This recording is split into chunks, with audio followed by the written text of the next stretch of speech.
Anda masih menyaksikan Kompas Petang, Saudara. Timnas U23, pelatih Timnas U23, Saudara Gerard van den Berg memastikan pemainnya siap bertempur menghadapi Malaysia dalam laga penentuan Grup A Piala AFF U23 2025. Meski peluang Indonesia untuk lolos ke semifinal terbuka lebar, Van den Berg menegaskan fokus tim sepenuhnya tertuju pada pertandingan kontra Malaysia.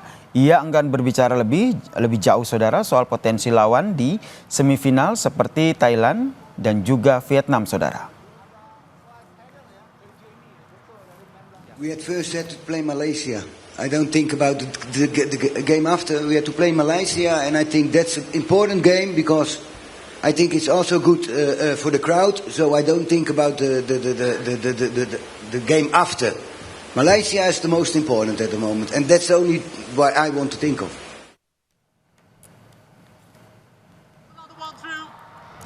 Pelatih Timnas U23 Malaysia, Nafuzi Zain, mengaku tantangan besar yang dihadapi timnya ketika bertemu dengan skuad asuhan Gerard van den Berg. Menurutnya, kekuatan Timnas U23 Indonesia jauh lebih matang karena sebagian besar pemainnya merupakan punggawa Liga 1 dengan pengalaman kompetisi yang tinggi.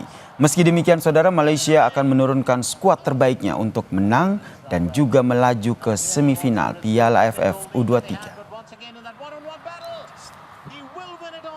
Malaysia adalah calon untuk menjuarai kejohanan ini, tetapi kita tahu kita tidak harus mengaku kalah kerana kita perlu mencari kemenangan untuk melayakkan kita ke peringkat separuh akhir.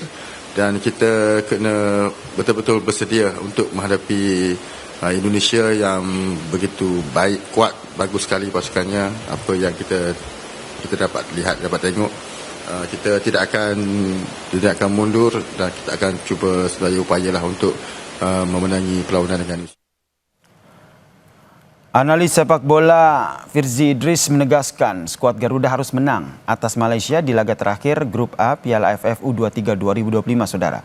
Firzi menyebut 3 poin harus dikantongi untuk mengamankan posisi meski timnas sudah meraih 2 kali kemenangan atas Brunei Darussalam dan juga Filipina.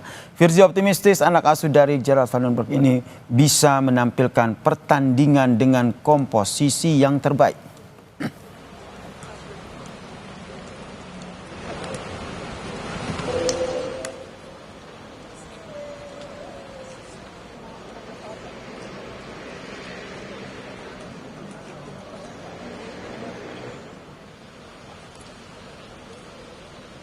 Apapun menurut saya lawan Malaysia adalah suatu pertandingan harus menang, wajib menang, tidak ada kata lain selain 3 poin. Yang menarik memang pertemuan di ASEAN U23 Championship ini kan memang menjadi kayak semacam pelipur lara kangen kita ya menghadapi Malaysia setelah beberapa lama kita nggak ketemu. Tadinya timnas senior Malaysia diundang PSSI untuk melakukan laga persahabatan, tapi beberapa kali ditolak dan akhirnya sekarang kita bertemu lagi di level Asia U23. Timnas U23 Indonesia kontra Malaysia akan berlangsung pada hari Senin 21 Juli 2025 di Stadion Gelora Bung Karno pukul 8 malam. Pendukung Timnas U23 pun optimistis kemenangan bisa diraih kembali di laga besok untuk mengunci posisi puncak kemenangan Indonesia. Ya, setidaknya 1 poin harus dicapai. 100% menang Indonesia. Skor 3-0. Skor 3-0 ya? Ada pemain favorit nggak?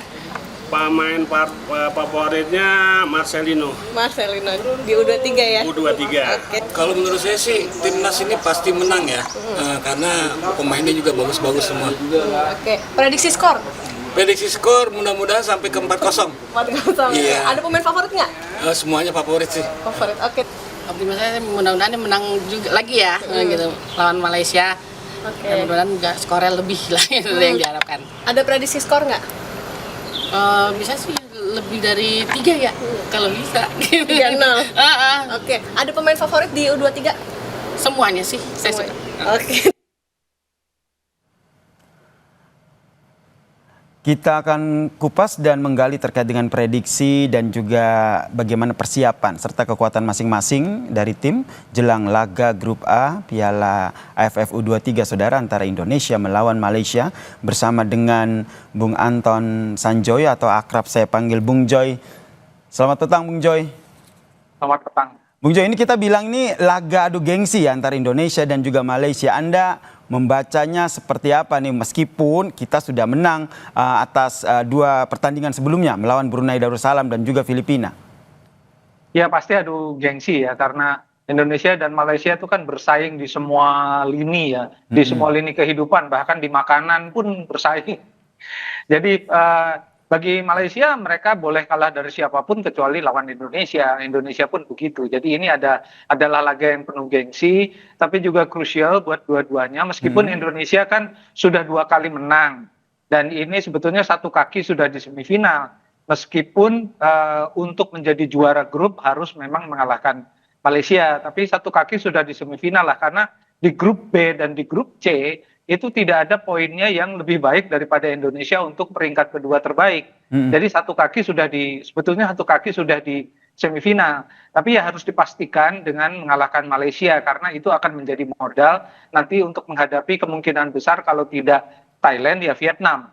Nah ini yang menurut saya ini harus menjadi target betul ya, karena Van den Berg juga sudah bilang, kalau kita bilang lawan Malaysia ini kan sebetulnya penentuan, karena ketika melawan Filipina kan tampak sebetulnya masih begitu banyak kekurangan, dan euforia ketika menghadapi Brunei Darussalam sirna begitu saja ketika menghadapi Filipina yang menurut saya secara kualitas teknis juga sebanding dengan Indonesia, dan Malaysia ini pun sebetulnya hampir samalah dengan Filipina. Sayang mereka kalah di pertandingan pertama melawan Filipina, tapi saya lihat pertandingan mereka ketika menghadapi Brunei Darussalam mainnya juga taktis, beberapa pemain juga tampil sangat bagus ya, terutama pemain tengah dan depan mereka sangat dominan, dan ini yang akan menjadi PR, karena pada pertandingan Indonesia melawan Filipina ada beberapa rotasi yang menurut saya tidak pas di pertandingan itu, terutama yang lini tengah semuanya firm ya, lini depan kan diganti, Hoki Caraka main sangat tidak perform, akhirnya masuk Jens Raven, tapi Jens Raven juga terlambat panas sehingga dia kemudian juga sulit untuk mendapatkan peluang dan shot on target. Di belakang ada beberapa pergantian, tapi oke lah, di belakang itu memang masih coba mencari formasi terbaik. Tapi dugaan saya akan kembali kepada formasi yang mendekati ketika melawan Brunei Darussalam. Nah ini sebenarnya ingin saya tanyakan, sebenarnya nanti formasinya akan seperti apa? Oke lah kita menang melawan Brunei 8-0, tapi melawan Filipina hanya menang 1 angka gitu, 1-0. Nanti pola permainannya akan seperti apa dari Indonesia ini untuk bertanding melawan Malaysia? Karena tadi kata pelatihnya Gerald Van den Berg, ini nggak main-main nih kalau seandainya kita melawan Malaysia. Ya, Malaysia dan Indonesia sama formasinya ya, 4-3-3 itu formasi yang ofensif tapi cukup balance gitu ya. Dan mungkin ada pergantian di lini depan, saya yakin Jens Raven akan kembali menjadi pilihan utama sebagai striker pemain yang betul-betul akan diandalkan untuk mencetak gol. Di belakang kemungkinan besar juga ada penggantian. Mungkin Brandon Schoenemann bisa kembali bermain, tapi yang di lini belakang kemarin saya lihat Kakang bermain juga cukup bagus ya.